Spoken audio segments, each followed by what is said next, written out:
Dan menteri-menteri lain, alhamdulillah insya-Allah teruskan. Tak perlu jumpa Iswardi, tak penting Iswardi ni.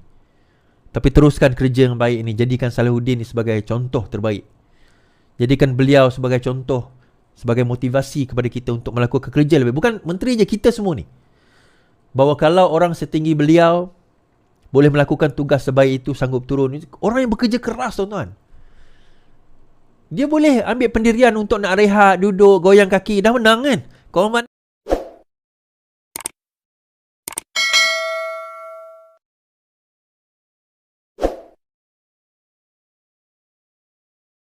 warahmatullahi taala wabarakatuh. Selamat sejahtera. Allah. Assalamualaikum warahmatullahi wabarakatuh. Selamat sejahtera, selamat malam, salam reformasi, salam perjuangan. Saya ucapkan kepada sahabat handai yang menonton saya di YouTube, Facebook, di TikTok, yang menonton saya, yang mendengar saya di Twitter, terima kasih.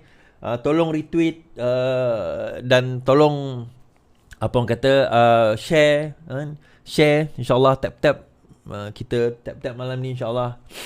Berita yang sangat mengejutkan berita yang sangat mengejutkan, seperti yang tuan-tuan maklum daripada title tajuk berita ni, iaitu YB Salahuddin Ayub telah pun disahkan meninggal dunia kira-kira pukul 9.23 malam tadi, 9.23 malam tadi, oleh anaknya. Dan berita tentang perkebumian sebagaimana dan sebagainya, nanti saya akan update lagi di dalam Facebook saya, dalam Twitter saya, dalam Facebook saya. Kita doakan, innalillahi wa inna ilaihi raji'un, kita sedekahkan Fatihah kepada beliau. Kita doakan semoga beliau ditempatkan di kalangan orang yang beriman, beramal soleh, di kalangan para solehin, para anbiya. Diampunkan segala dosa, diampunkan segala dosa beliau. Dan bagi saya lah, malam ni insyaAllah saya akan bercerita personal kisah saya dengan Salahuddin, YB Salahuddin Ayub ni. Personal kisah saya. Ni kisah saya. Tonton mungkin ada kisah tonton, mungkin tonton kenal, tonton tak kenal. Saya mengenali YB Salahuddin ni bukan sebagai seorang menteri, tapi saya mengenali beliau sebagai seorang sahabat, sebagai seorang kawan. Dan Salahuddin, YB Salahuddin ni adalah orang ketiga dalam tahun ini, kawan saya yang meninggal dunia. Orang ketiga meninggal dunia. Beliau telah berlaku pendarahan otak. Apa orang kata? 2 hari lepas beliau dimasukkan hospital. Dia dalam program berceramah di apa orang kata, di Alustar. Dalam program berceramah di Alustar. Kemudian dia tak berapa sihat, dah masuk dalam bilik, muntah-muntah pada waktu itu menurut kata sahabat saya. Kemudian dibawa ke hospital, diperiksa, berlaku pendarahan. Kemudian doktor suggest untuk mengadakan pembedahan. Dan tadi disahkan telah meninggal dunia pada kira-kira pukul 9.23 minit malam. Pada awalnya ada berita beliau telah meninggal dunia, tapi dinafikan kerana belum ada kepastian. Doktor mengatakan masih lagi bernafas, jantung masih lagi berdegup. Kita menunggu sampai betul-betul final. Dan 9.23 tadi anak beliau Fatihah Salahuddin di dalam Facebook telah pun upload satu kenyataan mengatakan sah bahawa ayahnya telah meninggal dunia kira-kira 9.23 petang. Sebaik saja Dr. Zaliha melawat, I think mungkin beliau balik, dan kejadian itu berlakulah. Ajal maut Allah SWT tentukan. Malam ni saya cerita personally tentang YB ni, dan bagaimana dia bagi saya ini personally lah, bagi saya dia telah melakukan yang sangat baik untuk negara kita. Dan bagi saya dia telah mendapat satu pengakhiran yang baik, husnul khotimah sebenarnya, satu kematian yang baik, di mana dia telah berjaya, bagi saya lah, ini personally saya cakap, telah berjaya meninggalkan satu perkara yang insya-Allah jadi pahala buat beliau sehingga sampai bila-bila. Beliau menolong orang susah dengan program rahmah dan sebagainya, dan kita kena teruskan lagi program ini. Dan beliau menginitiatkan perkara ini sehingga kita dapat satu idea rahmah, kan? Orang susah boleh dapat, dia turun ke padang dan sebagainya. Dan saya share sikit kenapa saya kata dia sahabat sehingga akhir hayat dia. Akhir hayat dia, saya dengan dia lah, InsyaAllah saya akan cerita. Tapi sebelum tu saya nak komen sikit jugalah tentang kenyataan daripada Fahim Saiful berkenaan dengan program apa nama, konsert 1975, konsert satu band yang apa orang kata, yang melakukan aksi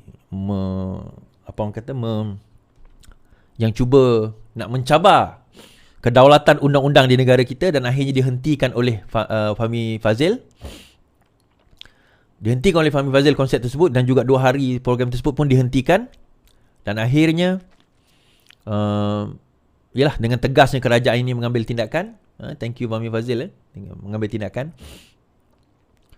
Dan hari ini Wan Saiful Wan Jan menyatakan bahawa jika Fahmi Fazil patut letak jawatan disebabkan oleh tindakan daripada tindakan 1975 tu, band the 1975 itu.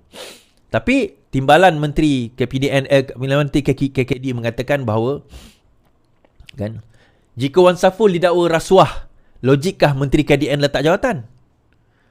Timbalan Menteri Komunikasi dan Digital Teo Ning Ching telah menolak desakan Ahli Parlimen Wan Saiful Wan Jan supaya Fahmi letak jawatan berikutan kontroversi kumpulan The 1975. Teo berkata kesalahan demikian adalah tidak logik. Adakah Wan Saiful akan meminta Menteri Pengangkutan meletak jawatan jika ada yang melanggar had laju atau peraturan jalan raya? Perlukah Menteri Dalam Negeri meletak jawatan sekiranya orang awam mencuri atau disyaki rasuah, kemudian didakwa di mahkamah seperti yang berlaku kepada Wan Saiful, katanya. Dia merujuk kepada 2 pertuduhan kes Wan Saiful berhubung skandal Jana Wibawa. Pada hari Jumaat, 2 anggota lelaki British 1975 bercium semasa di atas pentas festival Good Vibes sebagai bantahan terhadap undang-undang Malaysia berkaitan LGBT. Ini mencetuskan balik balas orang ramai dan Wan Saiful membidas Fahmi. Dia berkata harus bertanggungjawab dan meletak jabatan sebagai Menteri Komunikasi dan Digital. Yang pertama sekali nak bagi tahu dengan Wan Saiful lah. The 1975 ni tak pernah hantar notis dia nak buat macam tu. Okay, itu yang pertama. Dan betul lah kata timbalan Menteri KKD tadi. So patutkah Menteri KDN letak jawatan hanya kerana Wan Saiful Wan Jan didakwa mengamalkan rasuah? Wajar tak Wan Saiful Wan Jan meletak jawatan kerana beliau telah bukan didapati bersalah lagi, didakwa melakukan rasuah. Didakwa. Kalau dia kata tak, tapi saya baru didakwa, saya belum lagi didapati bersalah. 1975 tu, The 1975, walaupun dia melakukan aksi itu di hadapan kita, bukan kita nak menentukan dia bersalah atau tidak. Itu terpulang kepada hakim. Dia tak bersalah lagi. So kalau itu nak dijadikan alasan bahawa kena letak jawatan, maka Wan Saiful Wan Jan kena letak jawatan. Wan Saiful Wan Jan kena letak jawatan terlebih dahulu. Sebenarnya tuan-tuan, dia dah tak ada modal lah. Dia untuk tuduh kerajaan ni kerajaan LGBT. Tuan-tuan tahu tak, pada zaman bila Eilish datang Malaysia, dia kibar bendera LGBT. Konsep tu tak dihentikan tau. Pada zaman Perikatan Nasional Memerintah. Tahun 2021 ke 2022 dia datang. 2021 rasanya. Konsep itu tidak pernah dihentikan. Malah diteruskan. Zaman ini baru buat macam tu, terus konsert itu dihentikan, padahal konsert itu ada berbaki 2 hari lagi tau. Konsert itu ada berbaki 2 hari lagi. Penganjur boleh saman di 1975. Penganjur boleh saman. Penganjur kena pulangkan balik duit tersebut kepada penonton, dan penonton boleh saman untuk dapat balik ganti rugi. Boleh. Sebab apa? Itu adalah kesalahan penganjur, tapi dalam masa sama blame is on the band kerana telah melanggar syarat-syarat. Tuan-tuan nak pergi konsert ni, dekat Malaysia nak pergi konsert, air tak boleh bawa, alkohol tak boleh bawa, barang-barang keras seperti power bank pun tak boleh bawa. Kan? Yang boleh bawa telefon saja dalam konsert. Tak tahulah kalau konsert yang baru ini ada boleh bawa ke tidak lah, tapi konsert biasa memang tak boleh. So undang-undang di Malaysia nak buat konsert ni strict sebenarnya. Kan? Kalau negara luar siap mabuk ni, kat Malaysia tak ada.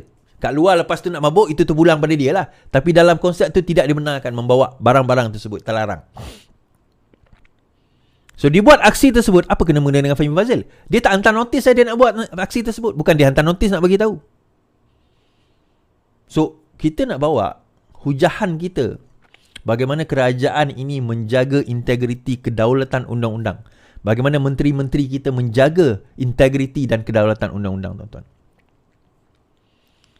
Dan peristiwa itu menjadi satu pengajaran kepada orang lain. Orang mempertikaikan undang-undang kita. Kita nak bagi tahu. We want to send the message to the world that this is our country. This country belongs to us. We have a prerogative di atas negara ini. And this is our law. This is our land. And anyone who enters our country, they have to abide by our laws and they have to abide by our rules. Kita pergi ke negara dia, kita abide dengan dia punya rules, dengan dia punya regulations, dengan dia punya budaya. When they come to our country, then they have to respect us. And before 1957, yelah dia menjajah kita. Ada orang kata dia tak dijajah, lantak dia lah. Kan dia boleh disrespect us. Itu sebelum itu. Bukanlah boleh, tapi yelah dia disrespect. Tak apa. But after our kemerdekaan, kan Sarawak semalam 22 Julai, hari kemerdekaan Sarawak, selepas kemerdekaan Sarawak, lepas kemerdekaan Malaysia, kita bebas daripada penjajahan. We dictate our own terms, our own laws, our own rules, our own culture. Kita dictate segala-galanya. No one else can tell us how are we going to live our life. Tak ada siapa boleh bagi tahu kita macam mana kita nak jalani hidup dan budaya kita. The hell lah 1975 tu. Aku pun tak pernah dengar band tu sebenarnya, to be honest. Kan? Aku pun tak pernah dengar. Walaupun I'm really into alternative band, but 1975 I've never heard. Sorry lah. Mungkin I'm too old for this. Baik, balik kembali cerita. Malam ni I'm actually overwhelmed sangat sebenarnya. So saya kena buat live juga. Saya nak bawa berita ni. So saya tak boleh buat live lama. Tapi saya ceritalah pengalaman saya dengan YB Salahuddin Ayub, tuan-tuan. 2 hari lepas, YB Salahuddin dilaporkan telah dimasukkan ke hospital akibat pendarahan otak. Doktor sahkan Salahuddin alami pendarahan otak. Doktor pakar mengesahkan Menteri Perdagangan dan Kos Sara Hidup Datuk Salahuddin Ayub mengalami pendarahan otak. Sahabat beliau Syakirin Husna dalam satu kenyataan berkata Salahuddin kini sedang menjalani pembedahan di Hospital Bahiyah Alustar Kedah. Syakirin berkata dia dikejarkan kewat kecemasan kira-kira 10-15 malam dan mendapat rawatan setelah mengalami mual dan muntah-muntah. Pihak Menteri KDN akan memaklumkan mengenai perkembangan kesihatan beliau dari semasa ke semasa, katanya. So hari ini telah keluar satu kenyataan daripada KDN, daripada kementerian sendiri. Kenyataan media pejabat Datuk Seri Salahuddin Ayub, sesungguhnya daripada Allah kita datang dan kepada Allah juga kita akan kembali. Alustar dengan penuh duka cita dan pilu adalah dimaklumkan bahawa Menteri Perdagangan Dalam Negeri dan Kos Sara Hidup Yang Berhormat Datuk Seri Salahuddin Ayub telah mengebuskan nafasnya terakhir di Hospital Sultan Bahiyah Alustar, Kedah, 23 Julai 2023, iaitu tadi jam 9.23 malam. Jenazah Allahyarham sedang diuruskan untuk dibawa pulang ke rumah ibu Allahyarham di Kampung Serkat, Koping Tenggek, Tanjung Piai. Kopi Tenggek, Tanjung Piai. Pihak pejabat Menteri KPDN akan memberikan maklumat lanjut mengenai proses pengurusan jenazah dalam masa terdekat. Sehubungan dengan itu, pihak keluarga Allahyarham merakamkan setinggi-tinggi penghargaan dan ucapan terima kasih yang tidak terhingga kepada semua pihak dan ingatan yang diberikan terhadap Allahyarham selama ini. Keluarga Allahyarham juga ingin berterima kasih kepada semua doktor petugas Sultanah Bahiyah Alustar. Semoga roh Allahyarham ditempatkan di kalangan orang beriman. Amin ya rabbal alamin. InsyaAllah kita semua yang beragama Islam, apa kata kita baca Al-Fatihah, kita sedekahkan kepada beliau. Dan juga saya juga nak tunjukkan juga 2 rakan saya juga ni yang meninggal dunia. Pejuang ini bukan baru-baru ni lah. Ini beliau meninggal kira-kira 18 April yang lalu. Saudara Salzali bin Muhammad daripada Keadilan Melaka, Ketua Penerangan Masjid Tanah Melaka. Kemudian Saudara Nelson Rizal bin Razmi meninggal dunia 18 April juga. Dua sahabat saya dalam tempoh lebih kurang masa sama meninggal dunia. Dan insyaAllah apa kata, kita ambil masa sedikit untuk yang bukan Muslim, untuk yang bukan Islam, kita ambil masa bertafakur, berdoa cara masing-masing.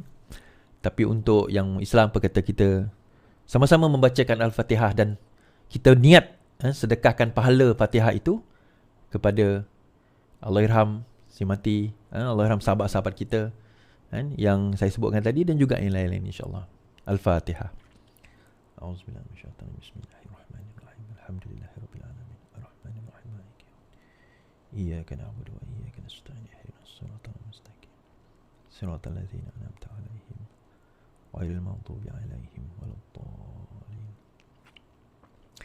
Semoga Allah menempatkan mereka di kalangan orang yang beriman, beramal soleh, mengampunkan dosa mereka, kan, menerima amalan-amalan mereka. Saya malam ni ialah tak nak bawa cerita yang saya sebutkan tadi tu kan, tapi saya nak bawa cerita berkenaan dengan bagaimana saya kenal YB Salahuddin ni sebenarnya. Tuan-tuan, ni cerita saya lah. Tuan-tuan mungkin ada pengalaman sendirilah.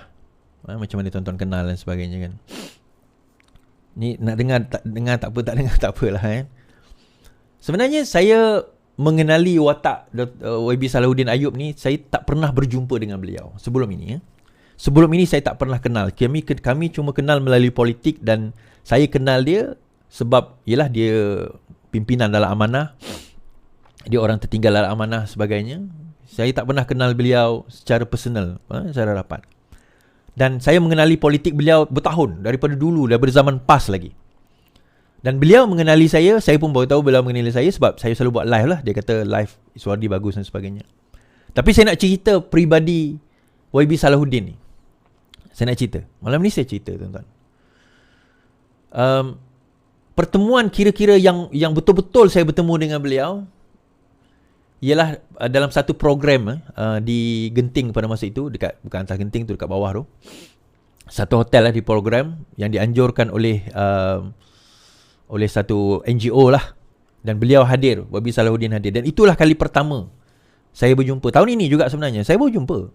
Tapi itu kadang-kadang saya kata itu rezeki. Sebelum saya cerita perjumpaan itu, sebelum ini saya ada masalah bila amanah ada dia incline, dan juga beberapa orang DAP dan juga beberapa orang amanah incline kepada Atok, kepada Mahdi. Saya tembak amanah dan sebagainya. Tapi saya bukan tembak seluruh. Yang saya tak tembak antaranya Salahuddin lah. Salahuddin Ayub ni saya tak tembak sebab dia tak buat statement. Dia macam tu je. Kan masa tu kita, kan masa lepas Sheraton tu apa semua kan, masih ada di kalangan orang amanah yang nak bersama dengan Atok pada waktu itu. Kita tak payah mention names lah. Siapa tahu-tahulah cerita ni. So lepas tu bila dah tersebut, Salahuddin ni antara orang yang saya tak pernah tembak.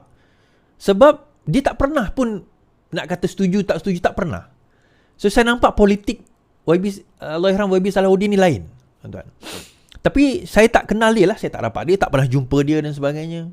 Sehinggalah satu program di Genting, di kaki gunung Genting tu, di kaki gunung tu, Cameron tu, Genting tu, ada sebuah hotel, dianjurkan oleh sebuah NGO pada tahun ini. Dan saya hadirlah sebagai salah seorang speaker yang memberi talk pada hari tersebut.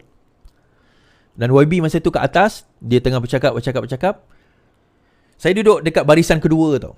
Dalam barisan kedua tu kan, ialah barisan pertama ni VIP, menteri dan sebagainya kan. Saya duduk barisan kedua lah sebagai peserta dan juga speaker lah. So bila saya duduk barisan kedua tu, ramailah orang lain. Tapi ini saya kata beza YB Salahuddin ni. So masa dalam ceramah tu, dalam dia bagi address, dia cerita, dia panggil audience, dia sebut nama Iswardi tu 3 kali. Sebab topik itu berkenaan dengan social media. So dia kata Iswardi ni kita ambil contoh, Iswardi ni kita kena ikuti, Iswardi disebut. Iswardi. So saya macam, kenapa dia sebut Iswardi? Kan, siapa saya? Saya bukan siapa-siapa. Masa tu saya tak dapat jawatan lagi kan. Saya bukan siapa-siapa. Kenapa nak kena sebut Iswardi? Yalah saya ada live, saya buat live sebagainya, itu yalah yang saya buat. Dan dia kata, saya ingat lagi, Iswardi antara live yang saya tengok, dia kata, antara live saya tengok adalah live Iswardi. So lepas tu dia turun, humble-nya YB Salahuddin ni, tuan-tuan. Tapi sebelum dia turun tu, saya nak cerita, saya ada buat rating tau, Saya buat rating. Menteri-menteri yang perform. Kalau tuan-tuan ingat saya bagikan first class, second class upper, second class lower, third class fail. Dan saya kata Salahuddin adalah menteri yang first class, saya kata. Beliau sangat perform. Mungkin sebab itu kot dia suka kan. Tak tahulah, tak kisahlah. Saya kata sangat perform. Dan ada menteri PKR saya letak third class, ada yang fail. Ni bukan saya nak mengampu menteri-menteri, tak. Saya letakkan secara ikhlas. Tapi saya kata Salahuddin first class. Menteri yang perform. Dia datang dengan idea, dia turun ke bawah, dia check sendiri, dia call, dia tanya. Dia menteri yang bekerja, tuan-tuan. Dan dia perkenalkan, orang nak claim menu rahmah dan sebagainya, dia orang kutuk menu rahmah, orang kata macam-macam dengan menu rahmah. Tapi tuan-tuan, saya nak cerita bagaimana pengakhiran seorang yang baik. Bernama Salahuddin Ayub ni, pengakhiran yang baik, husnul khotimah. Bagi saya lah, Iswardi Morni claim. Tuan-tuan punya pengalaman, masing-masing punya pengalaman. Bagaimana beliau meninggalkan legasi dalam keadaan harga barang pada waktu itu melambung naik bila kita take over.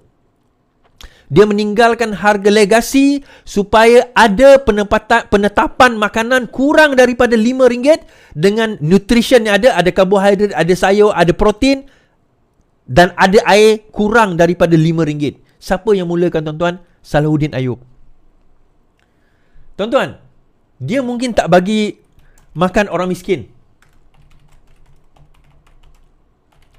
secara personal, mungkin ada bagi kan. Tetapi dengan benda itu saja, perbuatan itu saja sebenarnya, dengan membuat ketetapan tersebut, sebenarnya itu adalah satu perkara yang sangat mulia, tuan-tuan. Sangat mulia.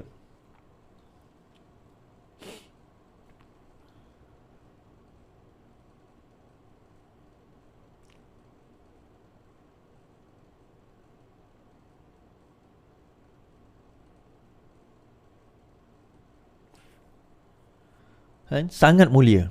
Bayangkan berapa juta, ratus ribu juta manfaat, pahala yang mengalir kepada beliau sebenarnya daripada perbuatan dan yang sebelum ini dan yang akan datang kalau usaha ini diteruskan lagi. Betapa doa orang yang susah bila dapat menu rahmah, dia dapat makan dengan RM5 tu. Tuan-tuan, kita boleh gelak. Kita boleh gelak, kita boleh perkecilkan usaha dia, kita boleh kata dia macam-macam gimmick dan sebagainya. Tetapi saya bersaksi, tuan-tuan, ada orang yang sangat susah kata terima kasih pada pengenalan menu rahmah itu. Dia dapat bagi makan dua anak dia dengan diri dia sendiri kerana pada dia ada hanya RM15 je. Cukup, dia kata, pada waktu itu. Saya bersaksi, kita semua, tuan-tuan, bersaksi bagaimana usaha beliau turun ke lapangan. Dia buat kerja dia. Bila orang kata barang mahal, dia compare price, dia jawab. Dan saya nak cerita pasal peristiwa saya jumpa dia tadi kan. So bila dia berceramah disebut nama saya, bukanlah saya nak bangga orang sebut nama kita, tapi yelah, dia menteri, kita ni siapa je. Kita ni orang biasa je, tuan-tuan. Tak ada jawatan, ahli biasa, penceramah biasa. Dia sebut nama kita, sebagai manusia kita terasalah bangga dia dalam hati kita kan. Of course lah. Tapi itu akhlak seorang yang walaupun sudah berada di kedudukan yang tinggi, tuan-tuan, tapi dia boleh memandang orang rendah macam kita, saya ni. Sebagai someone, ada nilai. Itu nilai seorang yang berakhlak, tuan-tuan. Hasil tarbiyah, pendidikan agama yang betul. Inilah dia orang yang berakhlak. Dan saya cerita, lepas dia ceramah, dia turun. Masa dia turun, dia duduk depan saya. Program berlangsung semua, kemudian dia bangun. Yalah, kita dah habis program, saya bangun. Dia bangun, saya bangun lah. Saya tak naklah kacau menteri depan saya. Saya jenis yang tak berani nak kacau menteri, nak tegur menteri. Saya tak berani lah. Kemudian dia toleh saya, dia kata, Iswardi, salam. Dia salam saya, salam dia. YB, apa khabar? Terima kasih. First time saya berjumpa dengan dia ni. Tahun ini juga. Baru je. First time saya berjumpa dengan dia, dia kata YB. Sorry, dia kata YB, apa khabar? Boleh saya tangkap gambar tak? Dia cakap dengan saya, sorry, boleh saya tangkap gambar tak? Salam hati saya cakap, YB, saya yang patut minta nak tangkap gambar dengan YB, bukan YB nak minta tangkap gambar dengan saya. Allah. Saya kata, YB menteri, saya orang biasa. Kenapa YB nak tangkap gambar saya? Tak adalah Suardi. You dah famous sekarang, dia kata. Oh, tak adalah, saya tak famous YB. Saya buat apa yang saya boleh buat lah. Saya pun ambil gambar dengan YB. Saya pun tangkap gambar. Kemudian kami tangkap gambar, tuan-tuan. Kami pun tangkap gambar together. Lepas tu dia tanya, Suardi, dia kata, dia gambar kami. Suardi, minta nombor telefon. Dia minta nombor telefon saya. Saya macam, saya pun tak berani nak minta nombor telefon dia, tuan-tuan. Paling kurang pun saya akan minta nombor telefon pegawai khas ke, setiausaha sulit ke, kan. Dia pun bagi nombor telefon. Saya pun bagi nombor telefon saya kat dia. Kemudian dia kata, dia pun miss call. Itu nombor telefon saya, dia kata. Saya pun save nombor dia. Ini gambar saya dalam program tu lah. Dalam program tersebut, saya bergambar dengan beliau. Inilah dia gambar ni. Kemudian waktu makan, lepas tu petang tu makanlah, dia kata. Tengah-tengah kami makan tu, tiba-tiba dia kata, Suardi, dia kata, ada seorang ni macam muka kau lah, dia kata. Macam muka kau lah, sini, dia kata. Amanah dia ni, pengurusi amanah Pahang, dia kata. Ni. Masa tu dekat tempat makan lah, restoran tu kan. Lepas tu dia suruh kami ambil gambar bersama. Bukan ni. Ini. Kan. Dia suruh ambil gambar bersama. Ni gambar kami. Dia kata, ini macam muka kau lah, Is. Dia kata, sini ni, ambil gambar. Saya kata, ya ke macam muka saya? Lepas tu ramai komen dekat situ. Dia kata ada ramai komen lah. Kalau kita baca komen, dia kata pelanduk dua serupa. Dia kata kan, ada macam pelanduk dua serupa, macam-macam lah, sebiji macam kembar. Yalah, macam seiras leburu Is. Tak pun orang sangka macam adik-beradik. Tuan-tuan, ni menteri, dia menteri, tuan-tuan. Berseluruh dengan kita, baik dengan kita, berbahasa dengan kita. Dia umur dia 61 tahun, tua daripada saya lah. Tapi dia seorang yang berbahasa, yang berakhlak. Dia WhatsApp saya, tanya khabar. Saya pernah lah sekali dia call saya. Dia call saya. Saya call dia balik. Dia call saya balik. Menteri call kita. Tuan-tuan, ni nak cerita lah. Saya ni tak harap menteri nak kontak kita, nak ingat kita. Tak apa, tak payah ingat pun. Tapi dalam ramai menteri, selain daripada Fahmi Fazil, ni je lah yang menteri yang pernah kontak saya. Betul, serius saya cakap. Menteri lain tak pernah kontak saya. Apa yang dia tinggalkan, tuan-tuan? Walaupun persahabatan saya dengan dia, kalau kita tengok, persahabatan saya ni 3 Jun. Saya jumpa dia 3 Jun. Ini Julai. Sebulan je saya kenal dia. Tapi Allah bagi saya rezeki untuk berkenalan dengan seorang manusia bernama Salahuddin Ayub ni. Allah bagi saya rezeki berkenalan dengan seorang insan bersama Salahuddin Ayub. Ini benar-benar tarbiyah pas yang tulen, tuan-tuan. Dengan akhlak dia, dengan percakapan dia, dengan rendah diri dia, dengan apa orang kata, humbleness dia, dengan, yalah, Saya tak boleh nak describe perkataan tersebut. Ini personal experience saya dengan dia dah. Kalau saya ni Perdana Menteri ke, mungkin orang kata dia mengampu Iswardi sebab Iswardi Perdana Menteri, mungkin lah. Tapi saya siapa, tuan-tuan? Dan saya hanya boleh bercerita tentang pengalaman saya. This is my experience. Ini pengalaman saya. Sebab saya tak boleh cerita tentang pengalaman orang lain. Orang lain ada cerita dia sendiri. Ini saya cerita tentang pengalaman saya. Inilah dia hasil tarbiyah PAS yang sebenar. Bukannya maki hamun, bukannya fitnah, tuan-tuan. Orang yang sangat bekerja, inilah dia. Tuan-tuan ingat tempoh hari yang harga barang dikatakan naik tu kan? YB Salahuddin sendiri. Salahuddin sendiri yang turun ke Padang. Kan? Salahuddin sendiri yang turun ke Padang, saya ingat lagi.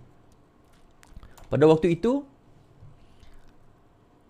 saya nak share, tuan-tuan, WhatsApp saya dengan beliau. Saya nak share sebab yalah, beliau dah tak ada, saya boleh share lah WhatsApp saya dengan beliau kan.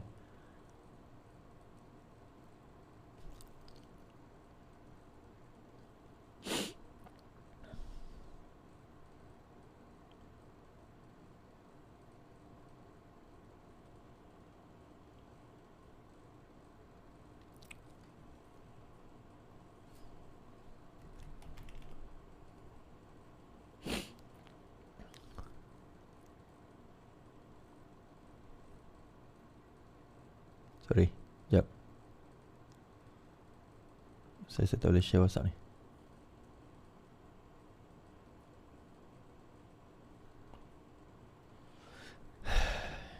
Dia sendiri yang turun ke padang pada waktu itu. Kalau tuan-tuan ingat dia sendiri yang cek harga barang. Dia sendiri yang pergi periksa laporan orang. Dia sendiri yang jawab. Yelah, dia ada pegawai-pegawai dia.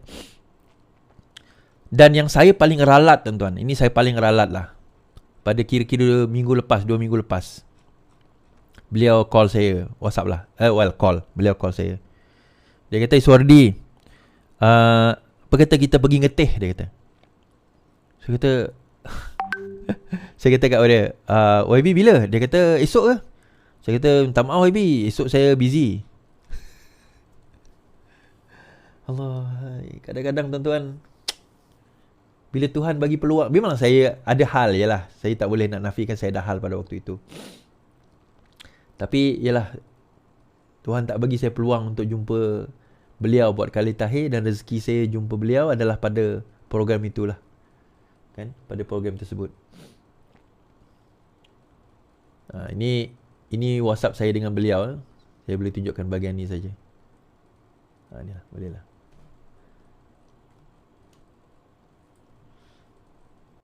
Saya WhatsApp beliau. Saya kata, dia banyak lah atas ni. Dia bagi. Saya kata, sekejap baru landing Miri. Dia bagi tahu kenaikan harga Felda dan sebagainya. Kenaikan harga. Please call me back. Dia kata. Sekejap habis, saya baru landing Miri. So dia bagi sebab dia suruh saya explain. Dia kata, the way saya explain, orang mudah faham. Kan? Dia bagi pembandingan harga dan sebagainya. Kemudian saya buat macam ni. Saya kata, inilah YB yang buat kerja, saya kata. Ini adalah video. Sekejap.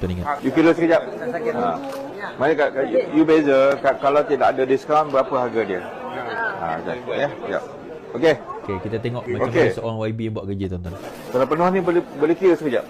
You kira sekejap. Mari you beza, kalau tidak ada diskaun, berapa harga dia?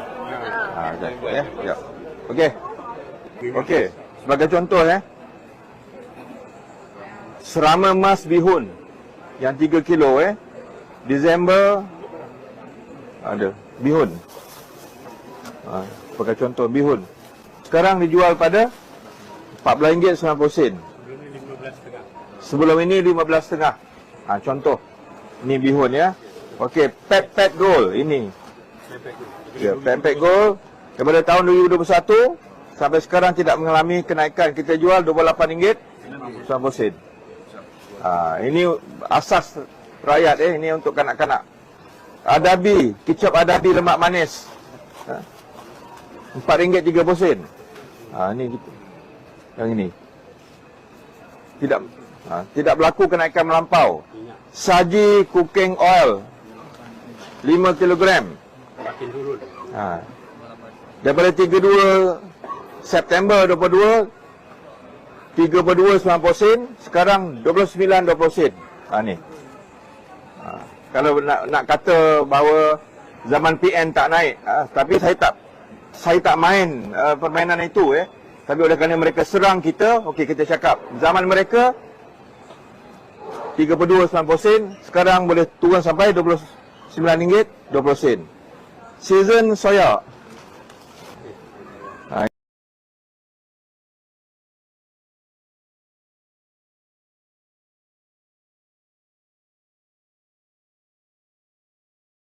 Ini sebagai contoh ni susu soya RM2.40 sen. Ni rakyat selalu beli ni, tak naik Kara coconut cream santan RM2.80 sen. Putri chili sauce RM2.60 sen.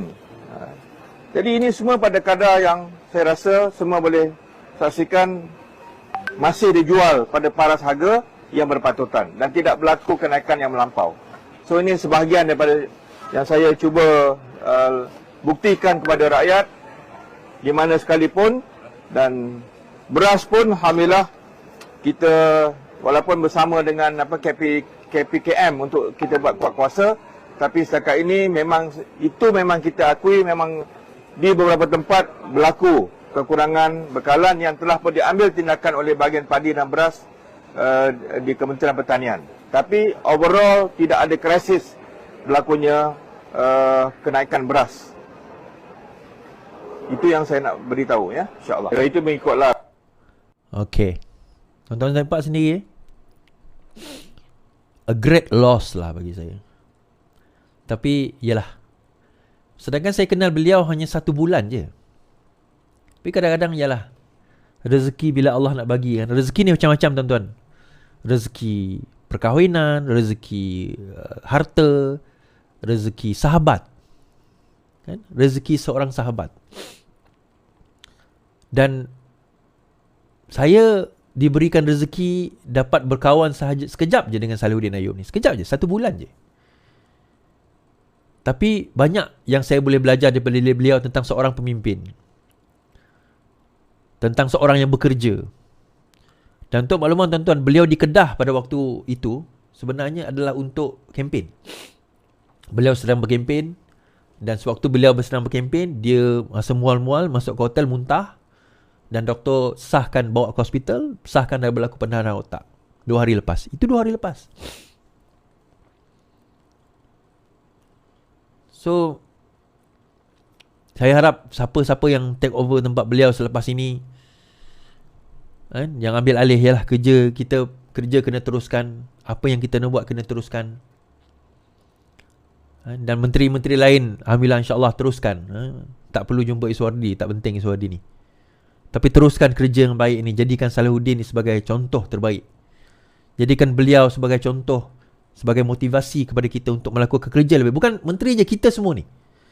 Bahawa kalau orang setinggi beliau boleh melakukan tugas sebaik itu, sanggup turun. Orang yang bekerja keras tuan-tuan, dia boleh ambil pendirian untuk nak rehat, duduk, goyang kaki. Dah menang kan.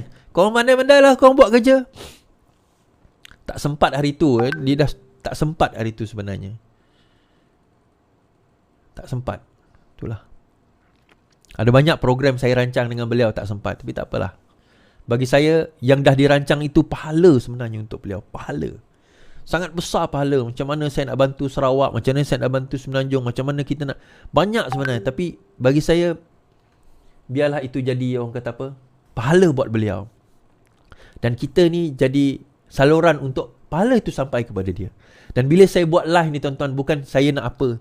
Saya nak tuan-tuan semua turut mendoakan semoga pahala tu juga pergi kepada beliau. Kan? InsyaAllah. Saya rasa itu saja daripada saya pada malam ini. Sekian. Selamat malam. Selamat beristirahat. Tidurlah pejuang. Kerana rehatmu sudah sampai. InsyaAllah rehat kita tidak lama lagi. Rehat saya tak lama lagi. Tapi buat masa ni, belum lagi rehat kita. Sekian daripada saya. Selamat malam. Yang penting, lawan. Tetap lawan. Assalamualaikum.